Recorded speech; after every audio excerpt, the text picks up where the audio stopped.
The Fearless Tour is the tour that showed me what it was like to be a headliner. It's inspired by lots of different things, lots of different elements that I've found fascinating in life. I started out in musical theater, so it's inspired by Broadway and elements that make it larger than life and romanticizing everything, which is what I already do in my head, so I might as well do it on the stage.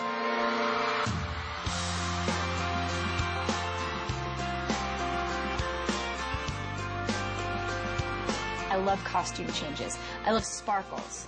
I love glitter. I love the element of surprise. Those are all things that I wanted to bring together and put on that stage. And I feel like we really did a great job of it with this tour. We've been able to turn this whole thing into a story. I kind of drew from my experience with musical theater and divided it up into 3 acts. The first act is where the band and dancers and costume changes are introduced. Over the course of one concert, you don't really realize it, but there are 72 individual costume changes that go on backstage. And the costume changes are really to help narrate the stories and narrate the songs and show them the way that I see them in my head. During the second act, that's the more acoustic part of the show. I show up at the back of the arena. I go through 15 and Tim McGraw, and it's really a fun part of the show for me because I get to tell stories and talk to the crowd and tell them what I wrote the song about, and say hi to people, give people hugs, just meet a lot of people. That's when I meet a lot of people during the show. And then the curtain comes up and we're in Act 3, which is just full-on production, costume changes, love story, rain machine. And the cool thing about the rain machine is that it spells out words in the rain at the time that I'm saying them. The stage for the Fearless Tour was something that I spent a lot of time designing with a set designer. I wanted the stage to be part of the picture and part of the visual, not just something we were standing on.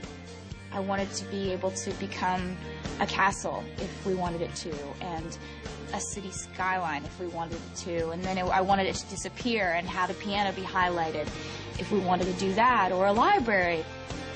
And so we figured out a way to do that by turning the stage into the screen that has been wonderful. I think that everything that has happened on this tour and in my life has all been rooted in the lyrics of the songs. I really believe that because what you're seeing on the stage is all derived from the lyrics. And I think that the coolest part of what I see out there in the crowd is how they've taken these lyrics and applied them to their lives. They write my lyrics on their t-shirts or their faces, or they get them tattooed on, or they make signs with lyrics, and everything is so revolving around those lyrics. And that's my favorite thing. When I think of the Fearless Tour, I think of how this is one of the golden ages of my life. High school was a golden age, and I look back on that and I'm like, man, you know, high school was cool, those 2 years that I was there. Being 5, that was a golden age for me. I really enjoyed that. The Fearless Tour is like that for me. I think you have a few golden ages in your life, and this is certainly one.